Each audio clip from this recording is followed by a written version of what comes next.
মই তৃষ্ণা মোৰ YouTube channel তৃষ্ণা আমি ব্লগছলৈ সকলোকে স্বাগতম জনাইছোঁ। আশা কৰিছোঁ সকলো ভালে কুশলে আছে আৰু খবৰ আমাৰো ভালে।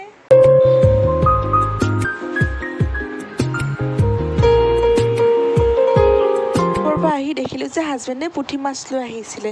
এইখিনি দাম হ'ল 100 টকা, আধা কেজি লৈছিলে। আমাৰ তাত হ'লে 30-40 টকামানত পাই গ'লোঁ হয়। যি নহওক বোলো মাছকেইটা পাইছোঁ, খাবলৈ মই বিৰাটেই ভাল পাওঁ। এয়া ধুনীয়াকৈ বাছি লৈ তাৰে ওপৰতে হালধি নিমখ ধুনীয়াকৈ লগাই ৰাখিছিলোঁ অকণমান টাইম মই।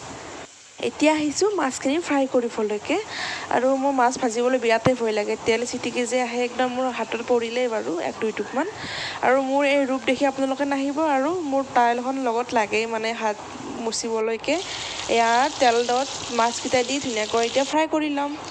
আৰু এতিয়া মাছখিনি বনাবৰ বাবে ইয়াতে মই আদা, নহৰু আৰু বেহাৰ আৰু জলকীয়া, এইপিনে পিঁয়াজ, বিলাহী আৰু এটা মই আলু লৈছিলোঁ বইল কৰি কিনে।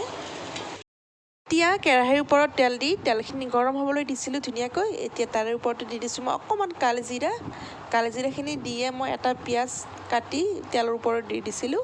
পিঁয়াজখিনি ধুনীয়াকৈ মই ভাজি ল'ম। এতিয়া মছলাখিনি যে ব্যৱহাৰ কৰিছিলোঁ আদা, নহৰু, বেহাৰ আৰু জ্বলা, এইখিনি তাৰে ওপৰত দি দিম। আৰু মই কিছু মছলা ব্যৱহাৰ কৰিছিলোঁ। এয়া দিছিলোঁ মই হালধি পাউডাৰ অকণমান আৰু ৰেড চিলি পাউডাৰ অকণমান দি দিছিলোঁ। আৰু দিছিলোঁ মই জিৰা পাউডাৰ। বাছ এইখিনিয়ে মছলা ব্যৱহাৰ কৰিম। এতিয়া মছলাখিনিৰ ওপৰত মই অকণমান পানী দি ধুনীয়াকৈ অকণমান টাইম মই মছলাখিনি ভাজি ল'ম। এতিয়া তাৰে ওপৰতে মই আলু আৰু বিলাহীখিনি দি মছলাৰ লগত একেলগে মিক্স কৰি লৈছিলোঁ। আগৰখিনি মোৰ ৰেকৰ্ড নহ'ল বাৰু।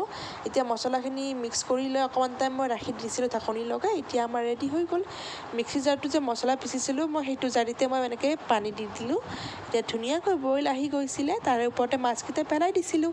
আজি আমাৰ দিনৰ ভাত সাজ একদম ৰেডি হৈ গ'ল। খাবলৈ বিৰাটেই টেষ্টি হৈছিলে। আৰু এয়া ভাতৰ লগতে আমি বিট আৰু গাজৰৰ চাটনি লৈছিলোঁ। ভাবিছোঁ আজিৰ ভিডিঅ'টো মই ইমানতে ৰাখোঁ। ভাল পালে লাইক, কমেণ্ট, শ্বেয়াৰ, ছাবস্ক্ৰাইব নিশ্চয় কৰিব। তেতিয়ালৈকে বাই বাই।